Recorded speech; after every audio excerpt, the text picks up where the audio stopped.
Hey y'all, I'm here to do my 5-minute video for this week to touch base with y'all and to fill y'all in on how my internship has been going. I hope your week has been going great.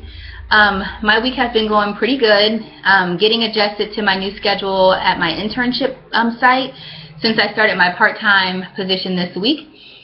Really love it. Now I'm able to do 2 full days, so I'm there every Monday from about 7:15, 7:30ish to 6, and then the same schedule on Friday.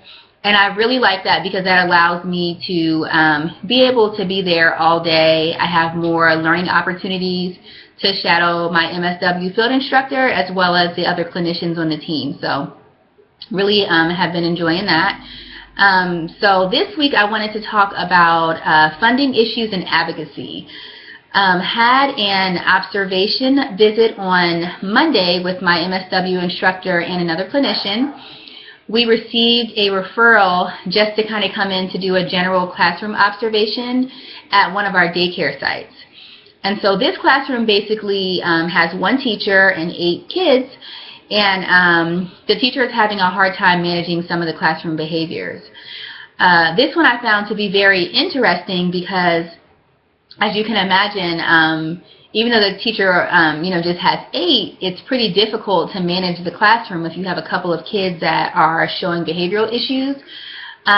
Because if she's trying to stay on task, with her activities, and you have to kind of run around the room and chase other kids, that makes it pretty difficult when you don't have an assistant. So that's pretty much what we saw when we went in there. The teacher was, trying to have circle time, and then you would have 1 or 2 kids that were running around the room, and she would ask them to come back, and they wouldn't.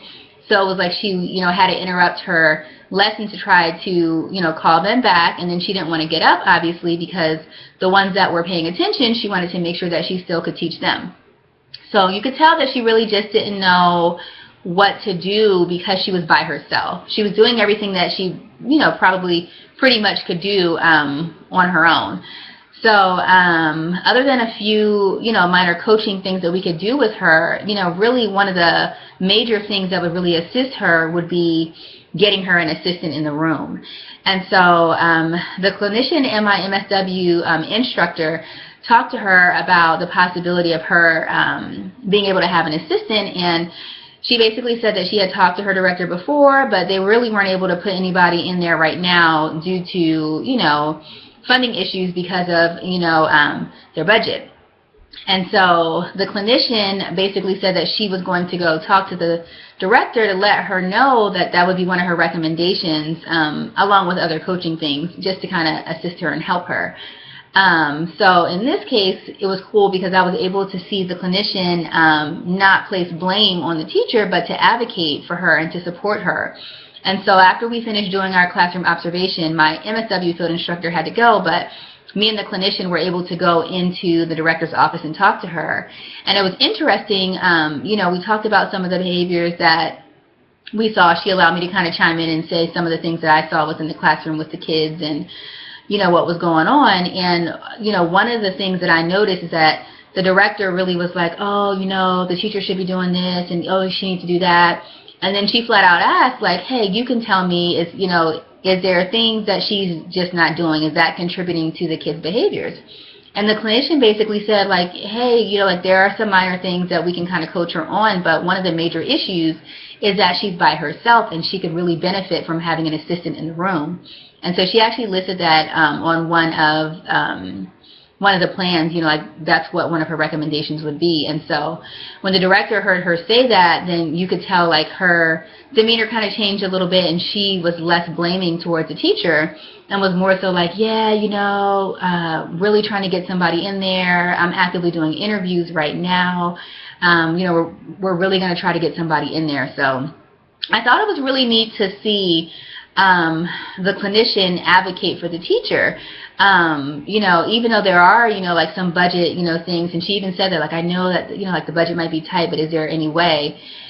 You could just kind of see how the director, how her attitude kind of changed towards it, because you have like another professional kind of coming in and kind of saying, hey, she really needs that, it'll help her out. So that was pretty cool. It just showed me that we need to not only advocate for our clients, but then also for other helping professionals as well.